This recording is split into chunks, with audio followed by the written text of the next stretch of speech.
line number 6. Surah A'raf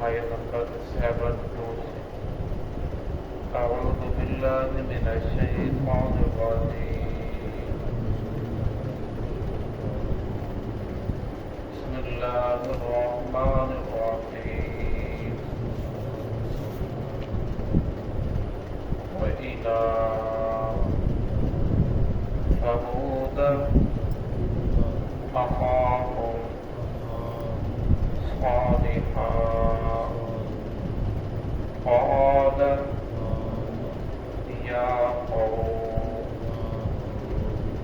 اعبدوا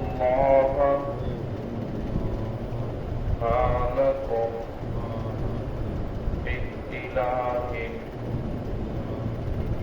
غيره قد جاءتكم بينة من ربكم هذه ناقة الله لكم آية فذروها تأكل في أرض الله ولا تمسوها بسوء فيأخذكم عذاب أليم. بسم الله الرحمن الرحيم.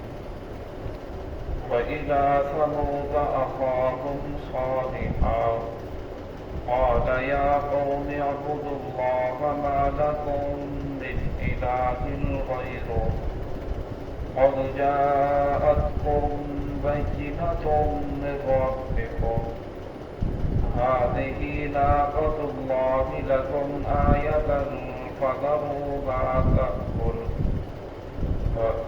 في أرض الله ولا تمسوها بسوء فيأخذكم عذاب أليم. وإلى ثمود أخاهم صالحا اور ہم نے قوم ثمود کی طرف ان کے بھائی صالح علیہ السلام کو بھیجا. قال یا قوم اعبدوا اللہ، انہوں نے کہا اے میری قوم اللہ رب العزت کی عبادت کرو. ما لکم من الہ غیرہ، نہیں ہے تمہارے لیے اللہ رب العزت کے علاوہ کوئی اور الہ. قد جاءتکم بینۃ من ربکم، تحقیق آ چکی ہیں تمہارے پاس تمہارے رب کی نشانیاں دلائل. ہذہ ناقۃ اللہ، یہ اللہ رب العزت کی اونٹنی ہے. لکم آیتن، اور یہ تمہارے لیے اللہ رب العزت کی نشانی ہے. فذروها تأکل فی ارض اللہ، پر اس کو چھوڑ دو کھائے اللہ رب العزت کی زمین سے. ولا تمسوها بسوء، نہ اس کو چھونا برائی کے ساتھ.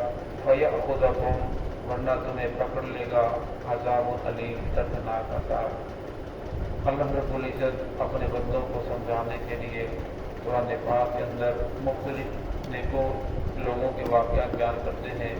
نیکوں کو بھی واقعات بیان کرتے ہیں، بروں کو بھی واقعات بیان کرتے ہیں. اس سے پہلے دو قوموں کے واقعات آپ کے سامنے آئے. نوح علیہ السلام کی قوم کا واقعہ آیا کہ نوح علیہ السلام نے اپنی قوم کو سمجھایا، وہ نہیں مانے تو اللہ رب العزت کا عذاب آیا، طوفان آیا، پانی آیا، ان تمام کے تمام نہ ماننے والوں کو غرق کر کے رکھ دیا. پھر اس کے بعد قوم عاد آئے جس کی طرف اللہ رب العزت نے حضرت ہود علیہ السلام کو بھیجا. انہوں نے اپنی قوم کو سمجھایا، لیکن جب وہ لوگ ایمان لے کر نہیں آئے تو جو نہ ماننے والے تھے ان پر اللہ رب العزت نے تند و تیز ہوا بھیجی اور تمام کے تمام کو غرق کر کے رکھ دیا. اب یہاں قوم سمود کا تذکرہ ہے. اس کے بعد قوم سمود آباد ہوئی. ان کی طرف اللہ رب العزت نے صالح علیہ السلام کو بھیجا. اور یہ جو صالح علیہ السلام جس قوم کی طرف گئے، یہ حجر کا علاقہ تھا. یہ سعودی عرب کا شہر ہے. غزوہ تبوک اور خیبر کے درمیان میں یہ واقع تھا. تو صالح علیہ السلام نے لوگوں کو جا کر سمجھایا یا قومی بدخواہ، میری قوم اللہ رب العزت کی حفاظت کرو، مالکم من الہ غیرہ، اللہ کے علاوہ تمہارا کوئی اور معبود مسجود عبادت کے لائق کوئی اور ذات نہیں ہے۔ ہر نبی کی دعوت یہی تھی، لیکن ان لوگوں نے آگے سے کہا کہ اے صالح ہم آپ کی بات مان لیں گے، لیکن شرط یہ ہے کہ ہمیں کوئی معجزہ دکھا۔ تم نے پھر کہنے لگے کہ معجزہ بھی ہم منہ مانگا جو ہم کہیں، اگر ویسا معجزہ دکھا دے تو ہم آپ کے اوپر ایمان لے کر آئیں گے۔ تم نے کہا کہ آپ کیسا معجزہ دیکھنا چاہتے ہو؟ اور معجزہ دکھانا تو اللہ رب العزت کا کام ہے، میں تو اللہ رب العزت کا نبی ہوں، قاصد ہوں، تمہاری قوم میں سے ہوں، تمہاری برادری میں سے ہوں، اللہ رب العزت نے مجھے نبوت عطا فرما دی۔ تم لوگوں نے کہا ہم آپ کی بات تب مانیں گے جب یہ پہاڑ ہے جس کے اوپر ہم ہاتھ رکھیں وہ پہاڑ پھٹے، اس سے اونٹ نکلے اور اونٹنی آتے ہی بچے کو جنم دے، ہم مان جائیں گے تو واقعی اللہ رب العزت کا نبی ہے۔ صلی علیہ السلام نے ان سے فرمایا اگر میں اللہ سے دعا کروں اللہ رب العزت ایسے ہی کر دے جیسا تم لوگ کہتے ہو، کیا تم لوگ سب ایمان لے آؤ گے؟ انہوں نے کہا کہ بالکل ہم ایمان لے آئیں گے۔ تو انہوں نے خود ایک دن مقرر فرمایا جو ان کے ہاں خوشی کا دن تھا، عید کا دن تھا، اس دن وہ سارے لوگ جمع ہوئے اور شہروں کے اندر جا کر ڈنڈورا پیٹا کہ پہاڑ پھٹے گا، اس سے اونٹ نکلے گی، آتے ہی بچے کو جنم دے گی، اور یہ جو اپنے آپ کو نبی کہتا ہے یہ اپنا معجزہ ظاہر کرے گا۔ ایک دن یہ تمام کے تمام لوگ خلقت جمع ہوئی، صالح علیہ السلام بھی وہاں پہنچے، اور پھر ان لوگوں نے اس پہاڑی کے اوپر جس کے اوپر ان کا دل چاہا اس کے اوپر ہاتھ رکھا تو صالح علیہ السلام نے دعا فرمائی، اللہ رب العزت نے اس پہاڑی کو پھاڑا جس سے اونٹنی نکلی، اور اونٹنی ہی نے آتے ہی بچے کو جنم دیا، اور پھر بھی یہ لوگ ایمان لے کر نہیں آئے۔ تو یہاں اسی کا تذکرہ ہے۔ اللہ نے شاہ قد جاءتکم بینۃ من ربکم، تحقیق آ چکی ہے تمہارے پاس بینہ دلائل نشانی تمہارے رب کی طرف سے، ہذہ ناقۃ اللہ، یہ اللہ رب العزت کی اونٹنی ہے، لکم آیتن فذروہا، اللہ رب العزت کی طرف سے یہ تمہارے لیے نشانی ہے، اس کو چھوڑ دو، تأکل فی ارض اللہ، یہ زمین میں سے اللہ کی زمین میں جہاں بھی کھائے کوئی اسے کچھ کہے گا نہیں، کیونکہ یہ اللہ رب العزت کی طرف سے ایک نشانی ہے۔ ولا تمسوہا بسوء، اور فرمایا نہ اسے چھونا برائی کے ساتھ، اسے مارنا نہیں، اسے قتل نہیں کرنا، فرمایا ہاں برکت کے لیے تو ہاتھ لگا سکتے ہو، اس کا ادب احترام کر سکتے ہو، اس کی خدمت کر سکتے ہو، لیکن فرمایا اسے برائی کے ساتھ چھونا نہیں ہے۔ فَيَأْخُذَكُمْ عَذَابٌ أَلِيمٌ، ورنہ تمہیں اللہ رب العزت کی طرف سے دردناک عذاب پکڑ لے گا۔ یہ ان کے لیے اللہ رب العزت کی طرف سے ایک آزمائش تھی۔ وہ اونٹنی جب پانی پیتی تو بہت زیادہ پانی پیتی تھی، تو صالح علیہ السلام نے ان کے لیے مقرر فرمایا کہ ایک دن یہ اونٹنی پانی پیے گی، ایک دن باقی تمام جانور باقی لوگوں کے جانور پانی پیے گے۔ یہ اللہ رب العزت کی طرف سے ان لوگوں کے اوپر آزمائش تھی، کیونکہ ان لوگوں نے منہ مانگا معجزہ مانگا تھا، وہ پورا ہوا، پھر بھی ایمان لے کر نہیں آئے۔ تو اس طرح جب اونٹنی پانی پیتی تو باقی جانوروں کو پانی پینے کے لیے نہیں ملتا، اور جیسے دوسرے سے پانی پیتے تو جانور بہت زیادہ ہوتے، پھر بھی لوگوں کو تنگی ہوتی۔ تو وہاں ایک عورت رہتی تھی جس کا نام تھا انیسہ، اور اس کی نوجوان لڑکیاں تھیں۔ تو قرآن پاک کے اندر 9 لوگوں کا تذکرہ ہے جو وہاں کے فسادی تھے، ان لوگوں کا جس کا تذکرہ تھا، زمین کے اندر فساد کرنے والے تھے۔ اس عورت نے ان کے ساتھ رابطہ کیا کہ اگر آپ اس اونٹنی کو ہٹا دیں جو جس کی وجہ سے ہمیں پریشانی ہو رہی ہے، تو جس لڑکی سے آپ چاہیں گے میں آپ کی شادی کر دوں گی، جو اونٹوں کا سردار تھا، اس سے کہا۔ تو ان لوگوں نے یہ آپس کے اندر بیعت یہ مشورہ کیا، بات طے ہو گئی کہ اونٹنی کو کس طرح ختم کر دیا جائے۔ پھر وہ ایک دن آیا، ان لوگوں نے فاقر ناکا، اس ناکا کی اونٹنی کی ان لوگوں نے ٹانگیں کاٹ دی۔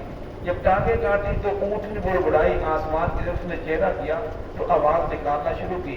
جب اس نے آواز نکالی تو صالح علیہ السلام اپنے گھر سے دوڑتے ہوئے آئے اور آ کر ان لوگوں کو سمجھایا کہ یہ تم نے کیا کر دیا، یہ تو اللہ رب العزت کی طرف سے نشانی تھی۔ پھر ان لوگوں کو سمجھایا کہ اب اللہ رب العزت کی طرف سے تمہارے اوپر عذاب آئے گا، تمتعوا فی ذالکم ثلاثۃ ایام، 3 دن تمہارے پاس ہیں، ان 3 دنوں کے اندر توبہ کر لو ورنہ اللہ رب العزت کا عذاب آئے گا۔ اس کی نشانیاں بتا دی کہ پہلے دن تمہارے جو چہرے ہیں یہ پیلے ہو جائیں گے، اور دوسرے دن تمہارے چہرے سرخ ہو جائیں گے، اور تیسرے دن تمہارے چہرے سیاہ ہو جائیں گے، پھر اس کے بعد اللہ رب العزت کا عذاب آئے گا، تم تمام کے تمام کو غرق کر کے رکھ دے گا۔ اسی طرح ہوا، پہلے دن چہرے پیلے ہوئے، دوسرے دن ان کے چہرے سرخ ہوئے، تیسرے دن چہرے سیاہ ہوئے، لیکن لوگ پھر بھی ایمان لے کر نہیں آئے۔ تو اللہ رب یہاں فرمایا اگر تم ایسا کرو گے فَيَأْخُذَكُمْ عَذَابٌ أَلِيمٌ، پھر تمہیں دردناک عذاب پکڑ لے گا۔ آگے اللہ رب العزت کے عذاب کا تذکرہ ہے۔ تو اللہ رب العزت ہم سب کو اس سے محفوظ فرمائے، صراط مستقیم پہ چلنے کی توفیق عطا فرمائے۔